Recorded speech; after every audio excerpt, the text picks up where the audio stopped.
NFL record for the worst completion percentage.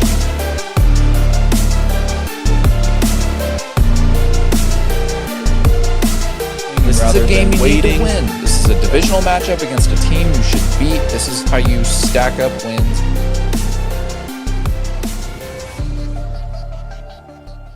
Hello and welcome back to i75Live. We are on episode 31. As we kind of talked about last week, going into this week, this was the big week for the NFL offseason, I would say. I would also say, too, that it's a lot of players being overpaid and kind of, I mean, in a way, there were some big ones, though, and we'll get into those and, you know, some of our favorites as well, some of our big losers. But before we get into football, because that will be... Before we get into anything, first off, go ahead and switch that camera angle over to me. So, we work very hard on this show, obviously. We would appreciate it greatly if you would, back out of the full screen, hit a like on that video, maybe drop some comments, because we are going to talk about a lot of what happened, this past week with free agency and shit. But yeah, follow the social media pages as well and subscribe to the channel, because we will not stop posting, okay? No matter how many people watch this video. And there are going to be a lot of opinions thrown around on this episode, with all these free agent signings of we think this, we think that. Yep. Everyone's going to have their own opinions, so let's have a conversation, not call each other stupid. That's the goal of these things. But yes, before we get into the NFL, because I know that's going to be a big part of the show today. Baseball's starting up, spring training. Yep. It kind of sucks. Garrett Cole, Tommy John surgery. This happens every year, I feel like, to at least one pitcher. Just happy it's not a Brave. I don't want to see any injuries for anyone, but thank God it's not a Brave this time. So, genuine question, do you think that Gerrit Cole ends up...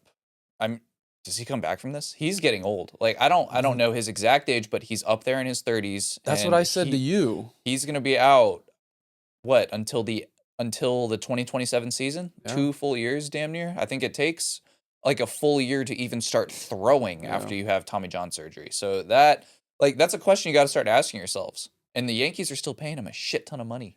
So what do you think? I mean, I would say, because I was the one who brought it, I was like, this guy's old. Like he's been pitching for a long time. About that, yeah. So you signed Max Fried, so you have a little bit of wiggle room. Well, they're paying him that Max Fried contract is like $300 million, right? It's 8 years. It's somewhere up there. Now, he was a righty though, correct? Gerrit Cole was a righty. Yeah, he's Max Fried is a lefty. So that would have been a really good. He's like a year or two off of a Cy Young award too. Yeah. So it sucks. Not that the Yankees don't have the money to spend. I doubt they're hurting. No. They're bleeding in any way.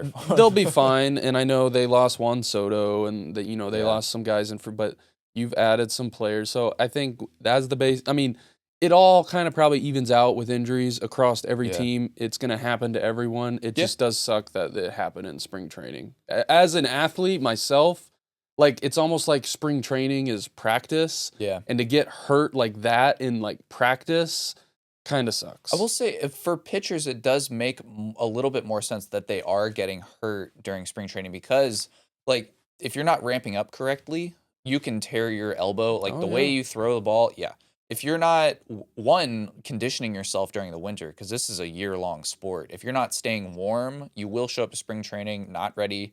And that's why I feel like they play for 2 to 3 weeks before they even start having meaningful games. But not saying Gerrit Cole wasn't conditioning or treating his body right, because I feel like him more so than probably 90% of the league takes care of themselves that. Yeah, that's not at all what we're saying.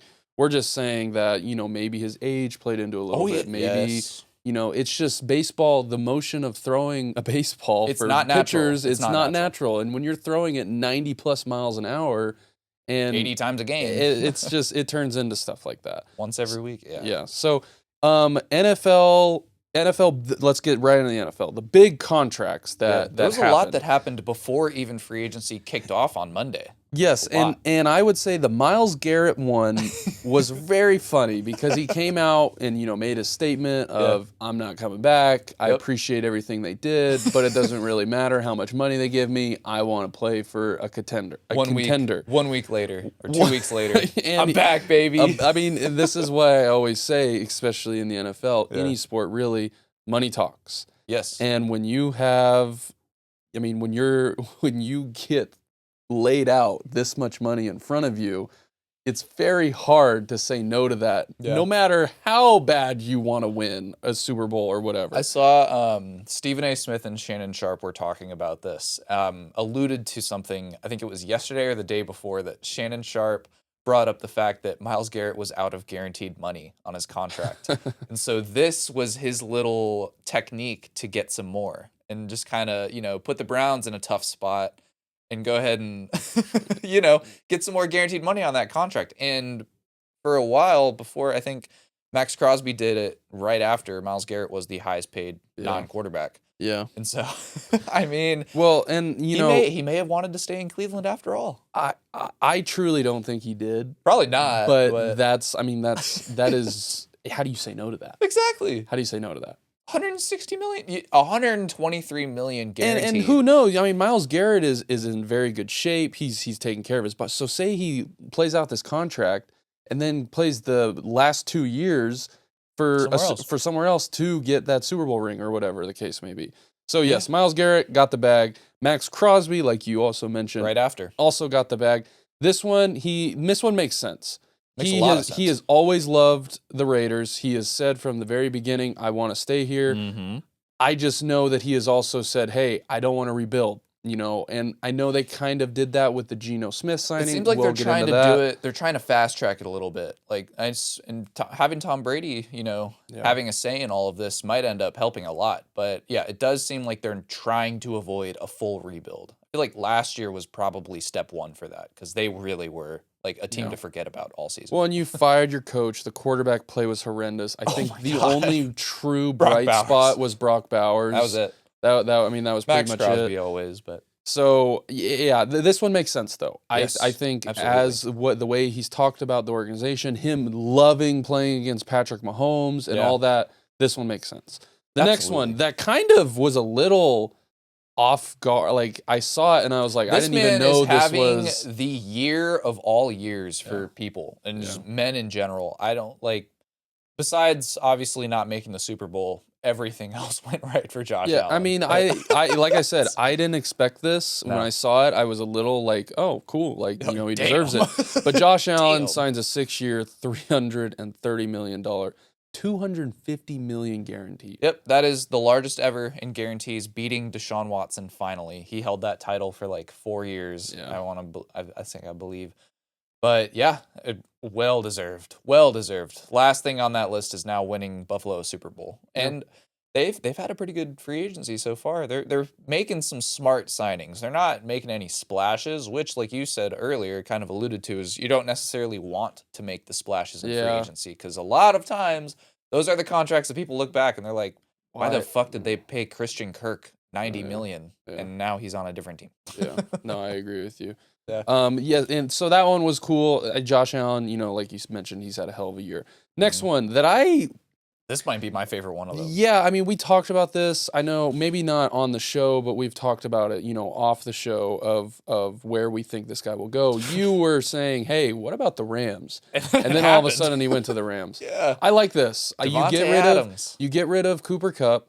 Now, I will say he should be getting released. I think free agency, the new league year just technically started. Starts today. We'll be posting this on Thursday, but the new league year just started, I think, like 25 minutes ago at noon. Yeah. So all these contracts that we have seen are going to getting be signed official. currently. Yeah, all official. As we speak. But yes, this one, it kind of goes against, I would say, what Sean McVay has done with his offense because Devontae Adams isn't going to do all that run blocking motion stuff that you saw Cooper Kupp do.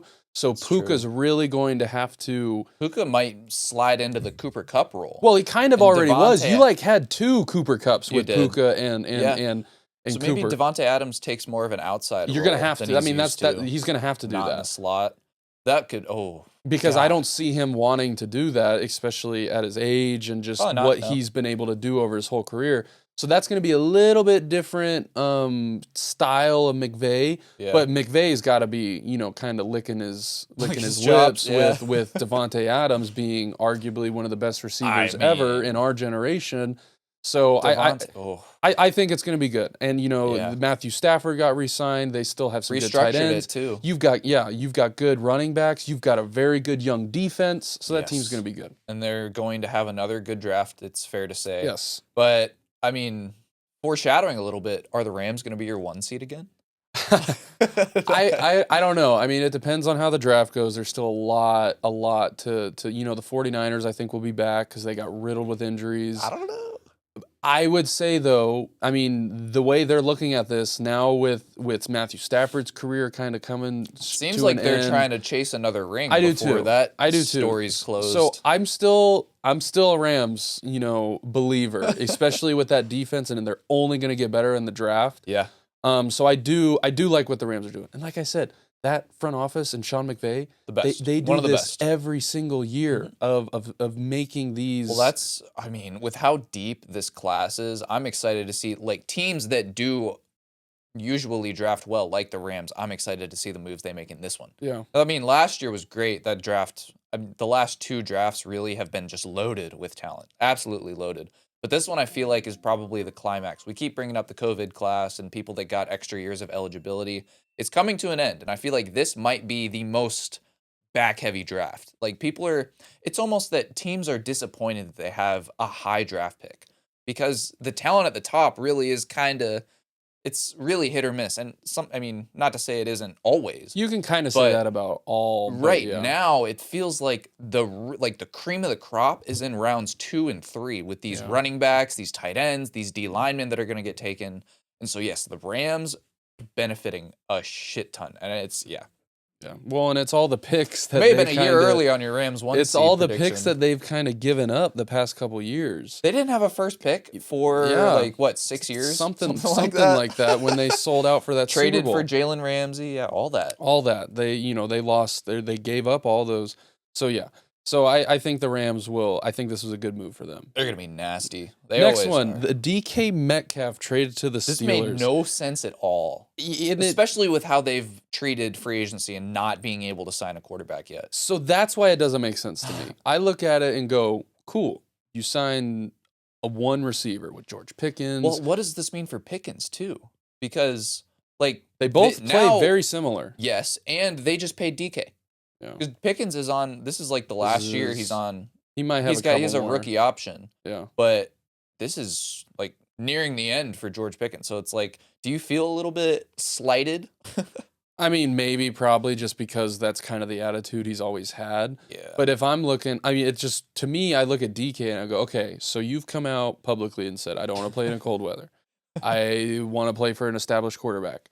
I want to play for an established team. Yes, the Steelers, I would say, are a pretty established team. Oh, yeah. But you don't have a quarterback. And you're freezing. It's freezing It's cold in by Pittsburgh. October. Yeah. So Worse than Seattle. So to me, that just kind of was a little like, Yeah. okay, well, this is the team he wanted to play for the whole time. He was just making excuses of why he didn't want to go to like the Patriots or some of these other teams. I feel like the Patriots would have been a better, besides not having a full O-line or maybe threats outside of you yet. But no, I mean Patriots would have been that's why it was like, cool, just say you wanted to play for the Steelers. Yeah. Like, don't come up with excuses for the I don't know. I mean, I look at the contract too, and it's not like it's a contract that people would have said no to. It's $150 million over 5 years, 4 years, 5 years. Good contract if they can. I assume the move is, we were just talking about this before we started filming, that the Steelers are probably a candidate to trade up or take a quarterback in like the second round, like a Jalen Milroe, something like that. But you said Jackson Dart, and I think wherever Jackson Dart goes, I'm a believer in him. I think he's going to be really good. I wouldn't be surprised if maybe that is their game plan. They pick at 21. They're kind of doing, I mean, if you look at it, they're maybe doing what like the Falcons should have done, to where instead of going out and signing one of these quarterbacks for a lot of money and it not working out, hey, let's sign some guys to help a rookie quarterback when we draft him. So it depends if it works out. It's going to be interesting to see who does trade up, because I know you've said you think that there are going to be a couple teams who are going to trade into that maybe top 10, top 15 to take that quarterback. There will be some teams trading up. I think the Steelers are probably the prime example of a team that could trade up, but I mean, the odds, the possibilities are endless, really. I mean, it happens every year that there is at least one team that trades up, and we'll be there this year. Yeah. So we'll get to see all that unfold in real time. Yeah, it'll be interesting. Like I said, I do think we see at least 2 teams trade into the top 15 for one of these quarterbacks. Like I was also saying, it's like the top talent really isn't like there are a few hits and then just kind of guys that have been thrown into the bin really a little bit. But like Shamar Stewart is a guy that could easily go top 10, the Texas A&M edge rusher, or he waits and doesn't get taken until 20. But then I think, I can't wait. Draft season is some of the best times besides the actual NFL season and getting to watch football. Yeah. This is some of the most exciting stuff. Yeah. But moving on, let's stay on the Steelers because their quarterback is probably like one of the biggest, like one of the burning questions of the offseason. And their last 2 options, it seems, are Russell Wilson, who they apparently have a fractured relationship with, and Aaron Rodgers. And that's it. Everything that you waited. Nothing else is available. Yeah, or even Daniel Jones is signed. Well, or Kirk Cousins, because you could trade possible. for Kirk Cousins, but that's that contract. Oh yeah, I like. What do you do? I truly think that they might be banking on drafting one of these rookies, and so they're gonna have to waste some draft capital to move up, probably. But if you believe in one of these guys enough, like a Jackson Dart, like, could you imagine if the Steelers were the team to trade to like number 1 with the Titans? I mean, Cam Ward. I like Cam Ward a lot. There's Cam I like Shador Ward, a lot. There's Sanders. There's Jackson Dart. So I mean, I'm sure that they have these guys circled and they're really, really looking at it because I know the Seahawks are now, or not the Seahawks, the Raiders are in the top 3. They technically don't need a quarterback Raiders pick 6. Yeah. Well, unless I kind of mentioned it, unless they go kind of the Falcons route to where they also draft a quarterback. They also draft a quarterback to give them some insurance. But we kind of, like you said, you paid Geno. We've seen how that kind of turned out with how the Falcons are right now, to where they cannot get rid of that contract to save their lives. Yeah, like the Falcons are living out a worst case scenario. Yeah, and you paid Geno, you just traded draft capital for him, so it's like 3 years. It really seems like you don't pay someone that much and not, give him the starting job. And yes, they very well could end up taking a quarterback at 6, which I would be very happy with because that means the Bears end up with Ashton Janty somehow. And I would love it too because that just means that the Patriots get an even, bigger pick or cream of the crop of a Travis Hunter, of, a Carter. So to me, I would love it if they went and drafted a quarterback. I don't know. Or they trade out and let someone else pick a quarterback. Yeah. So they pick after you guys. They pick I thought 6. I thought they were top 3. It's Titans, and then the Browns, and then the Giants, and then the Patriots, and then we have at 5 the Jaguars, who are probably going to be taking like a defensive guy, and the Raiders. So it's not out of the like, where are these receivers going to go for the draft? I know we're kind of getting sidetracked, but it's like there's so much shit to talk about. Like, who's going to take the first receiver that's not Travis Hunter? I could see like the Arizona receiver. Where does he end up? The Raiders don't have a full core. Yeah, I mean, I could see them maybe going. I don't know. I really don't. I mean, that's what makes this draft so, I think, unique. Because there's so many good options everywhere. Well, there's going to be some guys who go to teams where it's like, no. How did that? How the fuck? How did that happen? Yeah, like the Chiefs are going to get someone, and it's just gonna be like, dude, the Chiefs are going to be taking one of these running backs that are just studs. Yeah, I could see the Chiefs ending up with Hampton somehow or Judkins, and that would just suck. There's so many. Just suck. Yeah, I mean, it like we said, there's going to be a lot of trades, there's going to be a lot of movement, and there's going to be a lot of guys that go to teams that are like, wow. Yeah.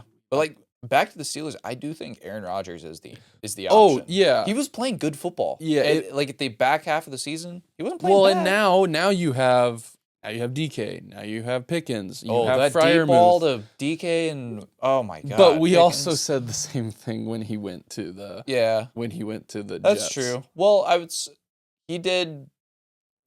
he was trying to, I guess, exaggerate a little bit how quick he was coming back from Achilles surgery. So that first half of last season was him kind of getting back into it. But we saw like it was showing shades of the old Rodgers, and like they didn't win games because your defense was terrible. I mean, honestly, the whole team was dysfunctional, but he was showing Aaron Rodgers-esque football at times during that like 8-week stretch where he was actually arguably he was a top 10 quarterback if you look at the numbers. And obviously not wins. Yeah. But him and Tomlin have always been kind of crossing paths a little bit. Every time they play each other, they're like giving each other looks on the sidelines and shit. So I feel like it'd be cool if, at the very least, it'd be cool. It'd be a cool thing to see and have it play out.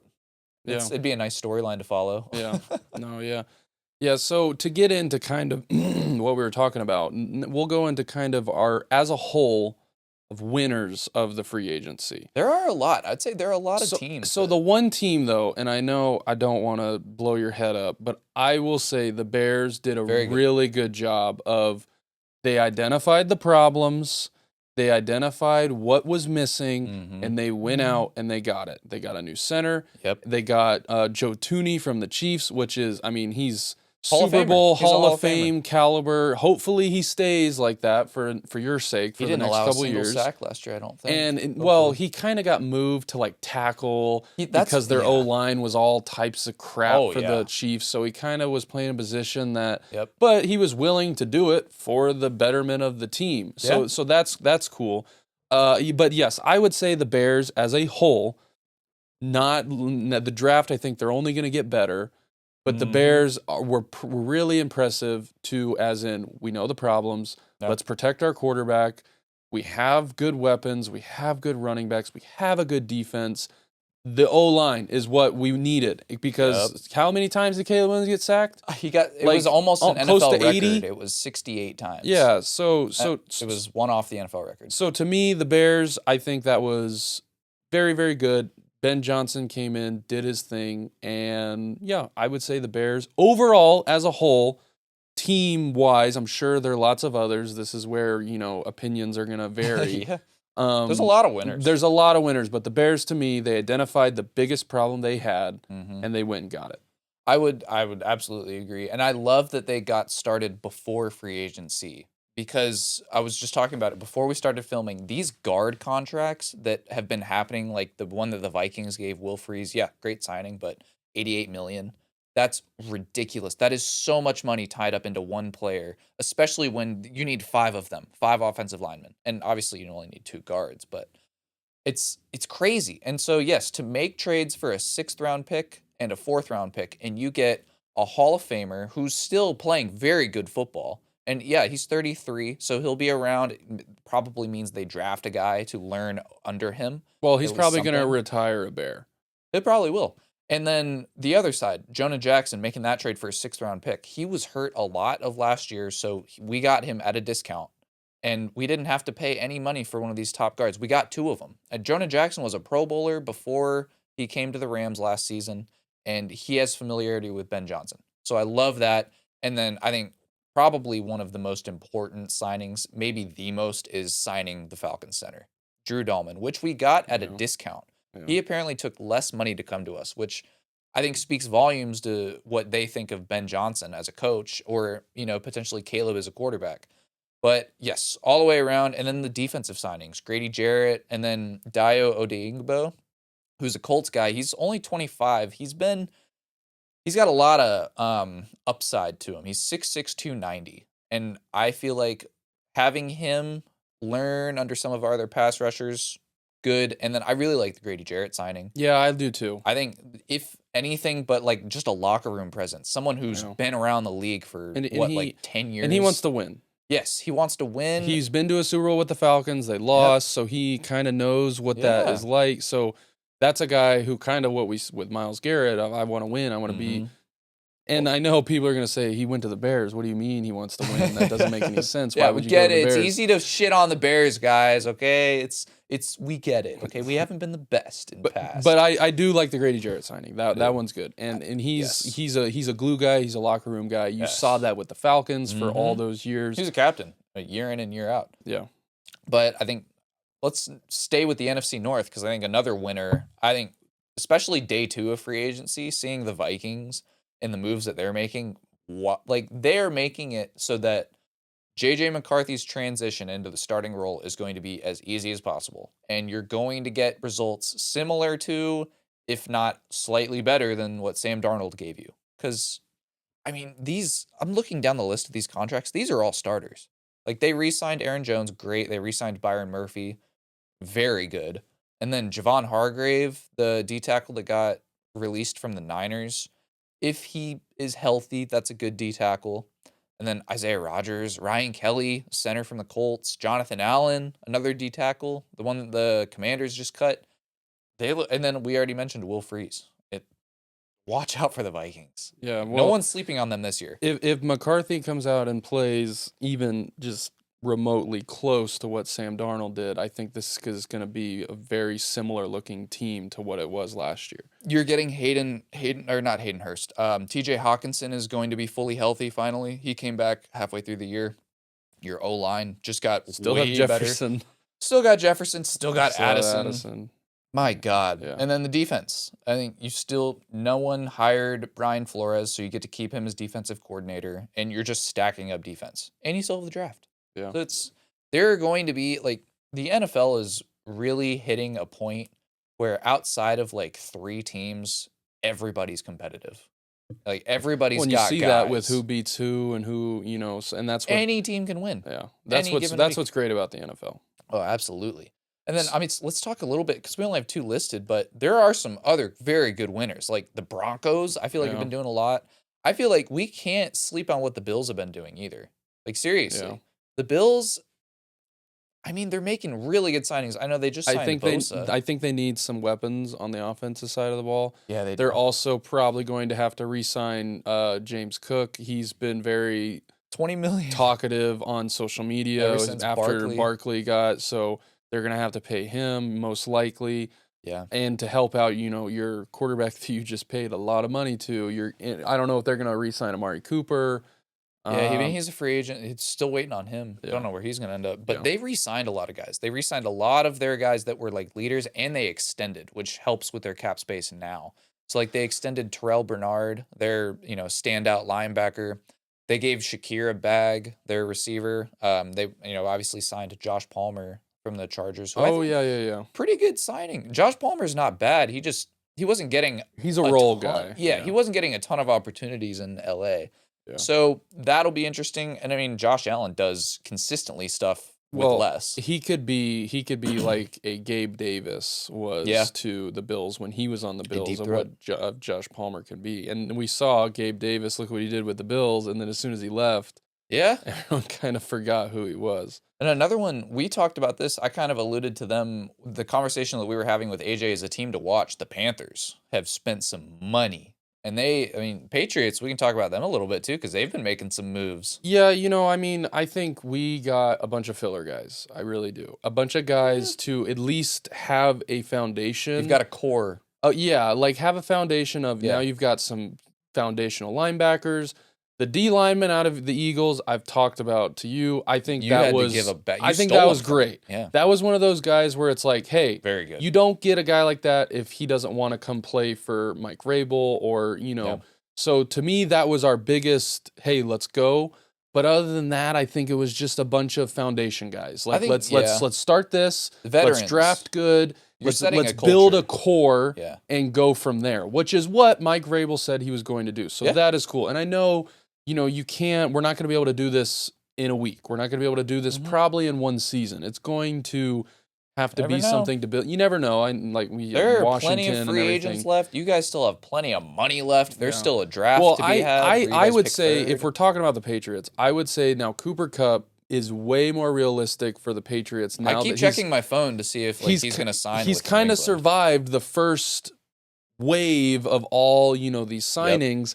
So to me, it's just a perfect storm of, hey, we need a receiver, and then all of a sudden, if you have to take Travis Hunter in the draft at 3, you pair him up with Cooper Kupp. I think Cooper Kupp makes a lot of sense for y'all. But I honestly, because I know you're not a fan of this, but I saw a video of Jamar Chase saying that the best cornerback that he's ever played against is Carlton Davis.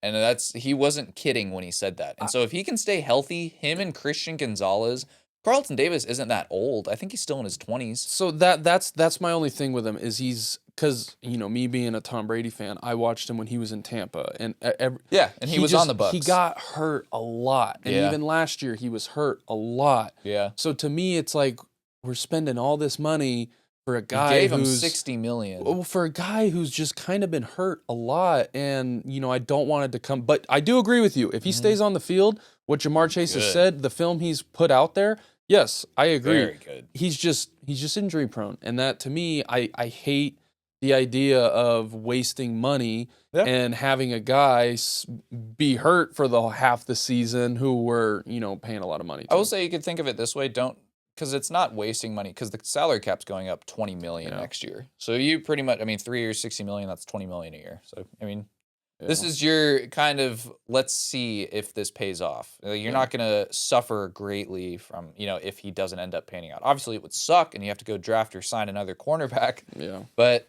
it could be bad. You got a lot of leadership. When I see guys, these are locker room guys. And like Mac Hollins, say what you will about, his receiving ability, but he's a locker room guy. I think apparently players love him.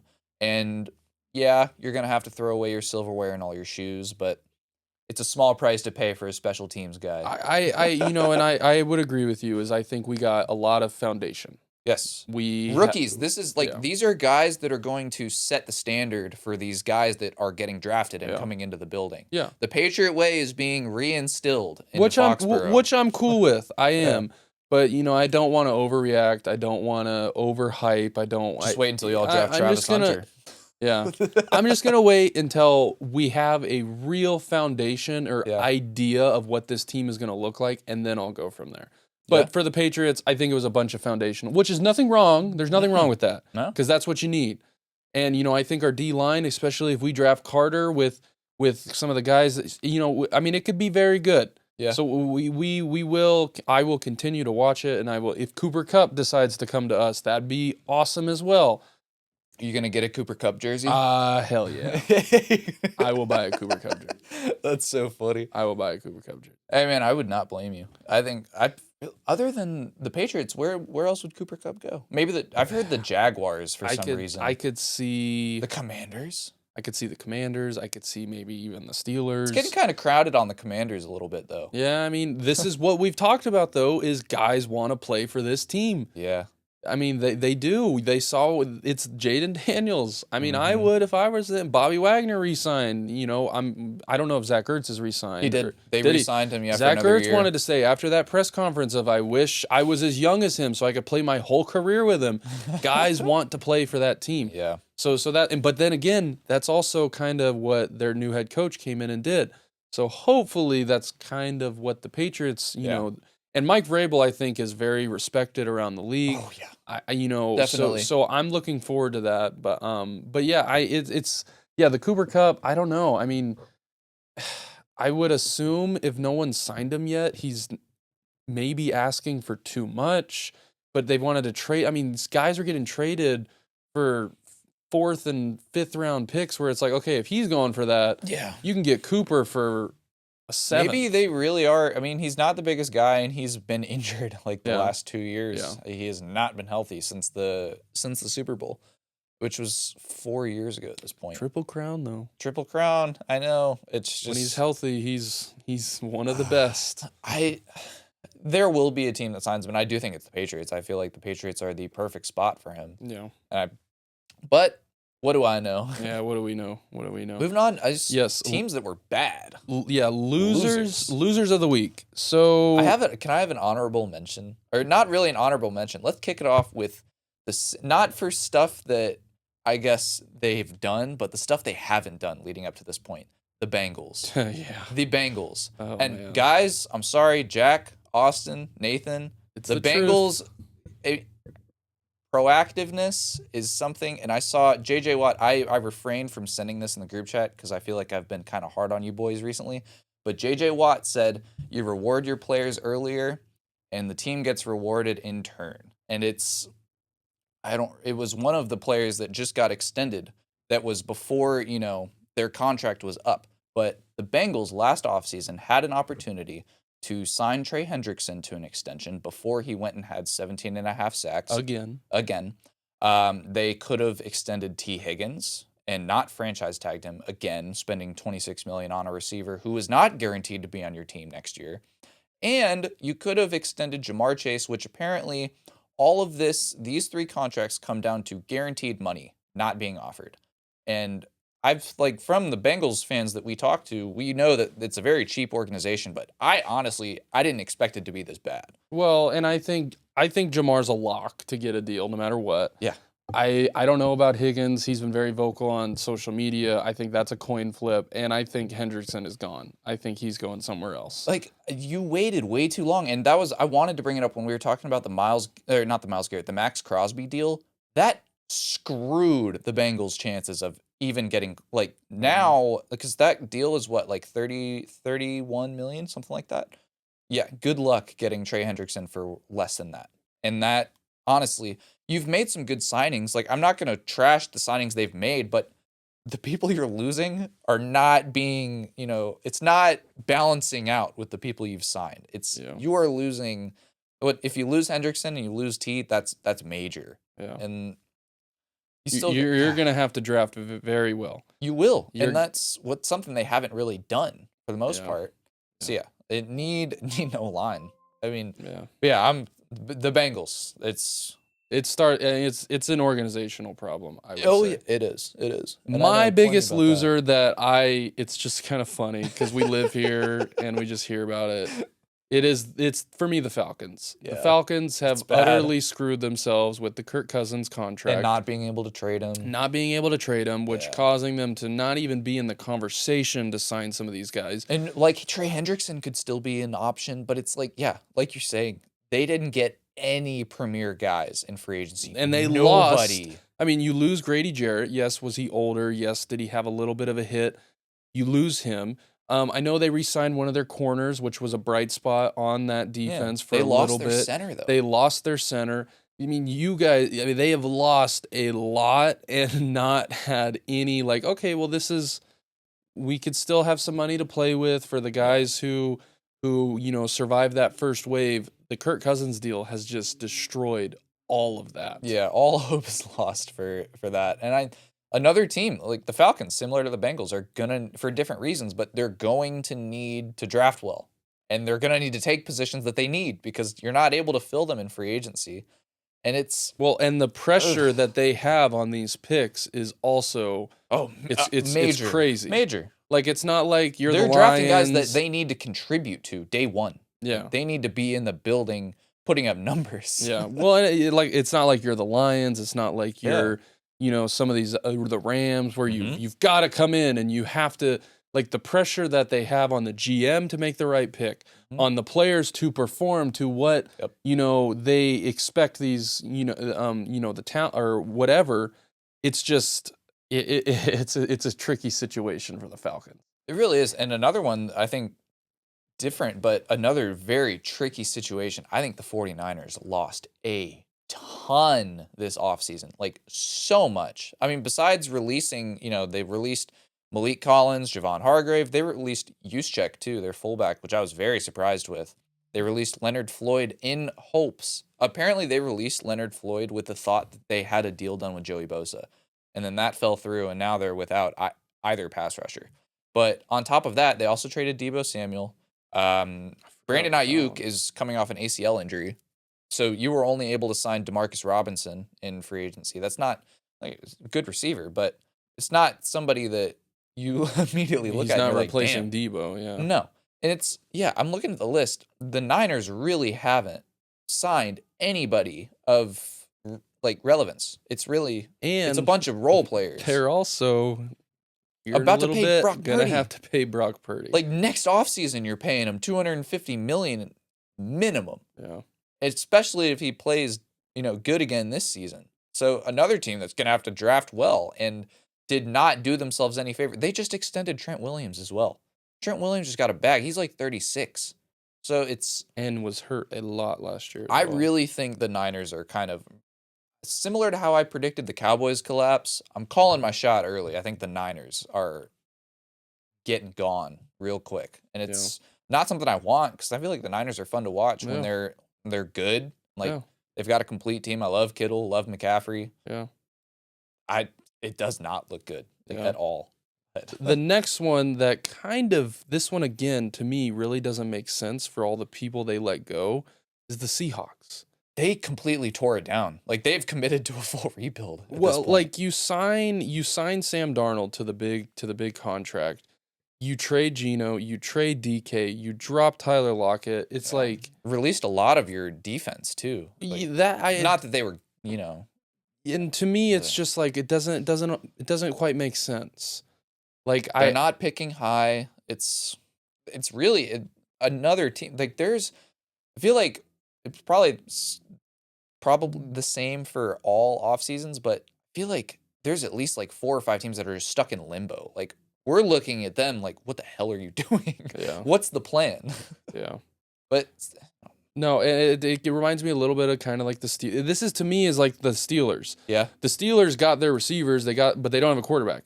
Yeah. The Seahawks now have a quarterback, hopefully, and then they have nothing else besides Jackson Smith-Njigba, and that's about it when it comes to. So I mean, you have decent running backs. They're always kind of hurt, but I don't know the game plan. I don't. Their defense is still young. Their secondary is pretty good, so that's a plus. Yeah, but I don't see the vision.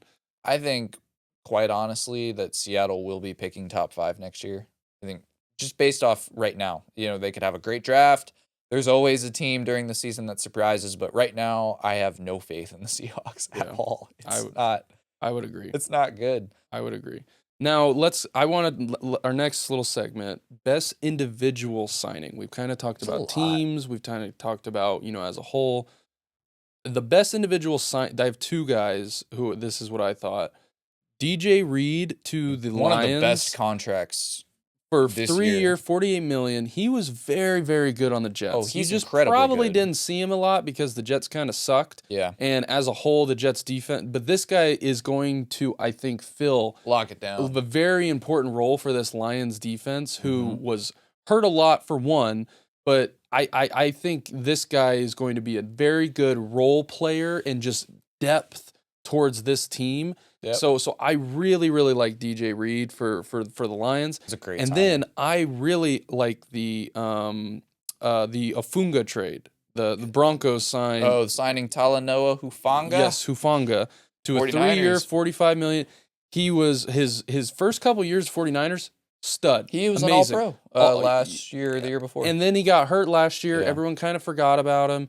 But I really, really like the signing for a Broncos team that played way above their expectation last year. God, I think their offense is good. Maybe could use another receiver, another weapon, maybe another tight end. Look for the draft. You could go that in the draft. Evan Ingram is also a free agent. Yes. Or, maybe the Penn State tight end slips to you. Maybe, depending on how crazy this draft gets. I mean, it could. Anything can happen. Anything could happen, but I think this was a huge signing for their defense to establish. Especially, playing against Mahomes 2 times a year in that division, you're going to have to play good defense. So I really like this. Those are my 2 favorite of sign. And then you could also go, and it might be yours. I do like the Drew Dalman signing for the Bears. Good. We kind of mentioned that. On top of them taking, I think it's definitely one of the best because you got him at a discount. You didn't have to offer top dollar. You didn't have to outbid anyone because you wanted to come here. And it's a 3-year deal. It lines up a little bit with Caleb's contract. A lot of the trend with the Bears contracts is all of them, for the most part, are 3-year deals. And they're 2-year deals with a 3rd-year option. And there's really not an option per se in NFL's the way they build contracts, but that's the way they're set up. And this one as well. And so, yeah, for a position that was arguably the weakest on your team and something that needed to happen, yes, Drew Dalman signing with the Bears, absolutely one of the best. But some of the worst, we've already talked a little bit about it. I mean, Sam Darnold, it makes no sense to give Sam Darnold $100 million when you have no path for your team. You're not, like you said, no high draft pick. You've got holes everywhere on the roster. Why are you worrying about quarterback right now? Yeah. No, I agree. Okay, I know we just talked about that. It just doesn't make a whole lot of sense. The other one that does not make This was hilarious. any I saw sense. The this. Titans give the Steelers left tackle Dan Moore Jr. 4-year, $30 million guaranteed. For one, the Titans. I mean, this isn't something that's going like you're not one player away from all of a sudden being very good. On top of that, I mean, they're paying $82 million a year for a lineman that gave up the most sacks in the NFL last year. And that's, again, I use this to kind of touch on the Bears and why I'm glad that they didn't, because I feel like linemen, especially good linemen, don't leave their teams more times than not. Unless the team just can't afford them and they're not franchise tagging them, you're not finding high quality linemen a lot of the time. And a lot of the time, because there's so many teams that need them, you're having to give contracts out like this completely to overpay. a lineman that is like not even top 20 at his position. And so, yes, and they've used their last 2 first-round picks on offensive linemen. On J.C. Latham, who is now being replaced. J.C. Latham's moving to right tackle. Here's your new left tackle. And then they drafted that guard last year, Peter Skoronski, or 2 years ago. Yeah. That's the Titans, man. Well, and like I said, I mean, it's not like, oh, we're a tackle away from protecting our quarterback to be really good, kind of like maybe the Bears. Yeah. Or it's just that organization is, I also think, a mess. They are. But so last little question of free agency. I know we touched on it. The Steelers quarterback. Only 2 options. I mean, it's got to either be a rookie quarterback they trade up, like we said, or you go and get Aaron Rodgers. Now, do you want Aaron Rodgers? Like, as an organizational, what he's kind of been the reputation of doing, do you want that? No. I feel like Tomlin, of all people, would be able to manage it. Like, it seems like he's able to control any kind of personality. So I feel like if Aaron Rodgers is going somewhere, it's going to be the Steelers. Because, like, outside of the Steelers, the Giants, apparently it's coming down to the Giants or Minnesota or Pittsburgh. And those 3 teams, I'm definitely picking between Minnesota and Pittsburgh, but probably Minnesota, if I'm being honest. Yeah. I don't know why he's waiting so long to, that should not be really, like, you get to play with Justin Jefferson is your last few years? No-brainer. No-brainer. You get Hawkinson, you get Addison, you get a good O-line, you get a good defense. Like, what are we waiting on? But yeah, Steelers, I feel like you should probably take a stab at Aaron Rodgers because do you want to trade for Kirk Cousins' contract? $180 million. Yeah. Jameis Winston's still available, so that's an option. That's someone that could potentially, like, other than those or you're just banking on the draft. I feel like the Steelers are probably guaranteed to take a quarterback. They're taking one at some point. They don't really have anyone on the roster at this point. Yeah. Like, Fields is in New York now. That'll be very interesting to see. He gets paired back up with Garrett Wilson. Yeah.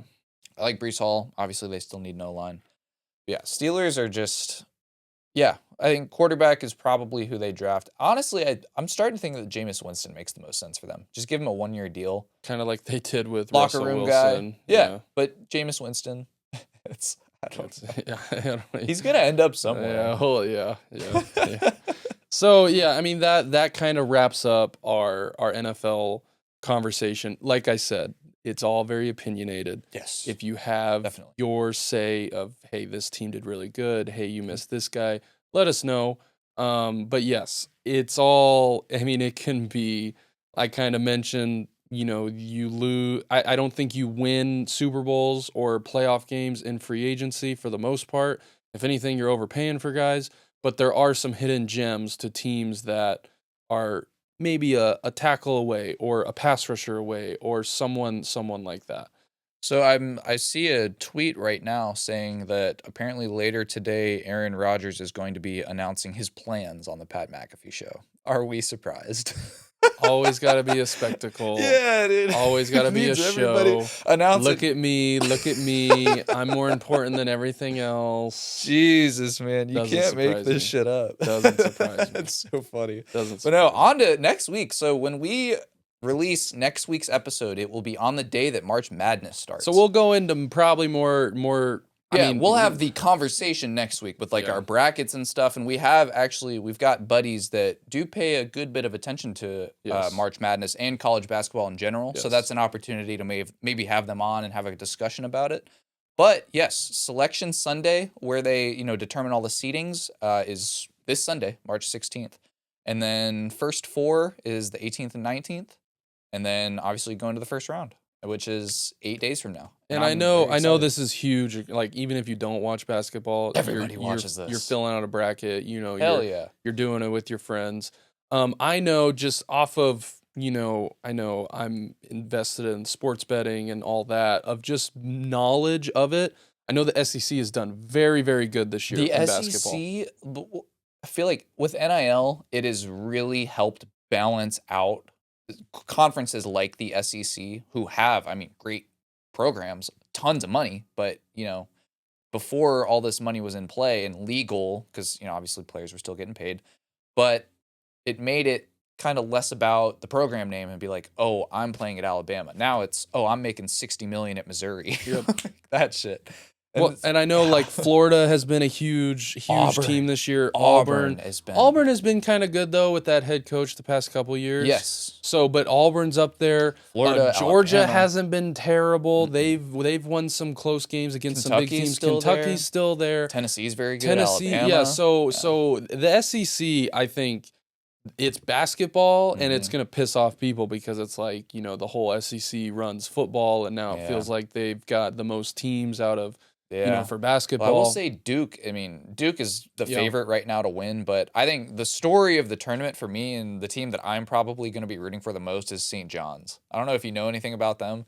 St. John's has been lighting people up all season. I think they're ranked like 8th right now, 6th or 8th. You know what that means? They're going to get first rounded in the tournament. That's probably what that means. Yeah, probably. They'll get blown out some like A&M team, some like Marquette. Yeah. But yeah, no, March Madness I think we will have brackets. We'll have all that going brackets. It's a fun time. Even if you don't really care, everyone tunes in. Especially those first round and the second round where there's literally games on all day.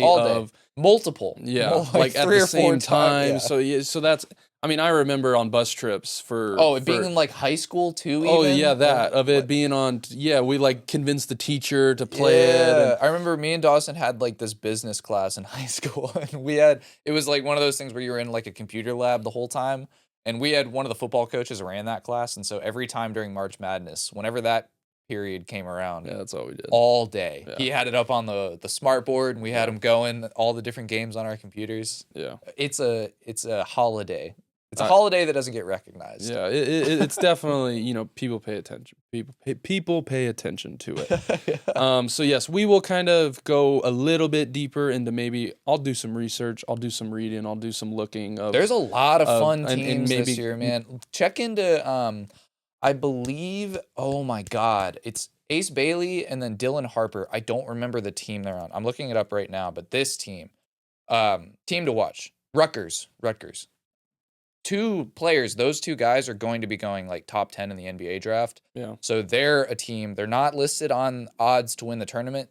Cinderella. Yeah. And not even really Cinderella because people know about them. Yeah. But that is another team that's going to be so much fun to watch. And the tournament, yes. It's always fun. This is also where a lot of players make names for themselves. Like these are like, that's a good point. Get put on a higher stage and honestly helps them get drafted. Like you remember last year, I think was it Villanova, the Jack Golke, like the 3-point guy? I think, or Wake Forest or someone. Well, and even I know the really Edey, he played for Purdue. That helped his draft. Yes. And I haven't really seen. He's been one of the better rookies. He's on Memphis. Okay. He's been very good. I got you. Yeah, so March Madness. Oh, and there's always buzzer beaters. It's gonna happen. Like, something's gonna happen. Crazy endings. It's gonna, travel social media. It's gonna go all over the place. Love it. So yes, we will go a little bit deeper into that. We've also got some people who I said that we'll talk to. Closer. Baseball's coming closer. Talk about that. A lot of good things going on, and then of course the rest of these NFL signings leading up to the draft. Wave 2 and Wave 3 are coming up. Yes. And then, the draft is in about a month and a half. Yes. We will be there. So, again, thank you guys for watching. Like we mentioned, like, comment. If you have anything to add, opinions, not fighting, not calling each other stupid, add to the conversation. We love to talk about sports. Sure. I know everyone else out there also loves to talk about sports. So yes, don't forget to comment, subscribe, do all that great stuff. Follow the social social pages. medias. And yeah, that will wrap up episode 31. 31. It's been it's crazy. What, we're like 6 years doing 6 years. 6 months doing this? Well, yeah, a little bit. I think a little bit, maybe 7, 8 months. Yeah. So before we know it, the new NFL season will be starting. Then we'll be a year old. We're gonna be celebrating our year-old birthday. Yeah. Wild stuff. But yes, thank you again for the people who do watch. If you are new, like, comment, subscribe, follow us. Sure. And we will see you guys next time. Sure. It's been real, guys.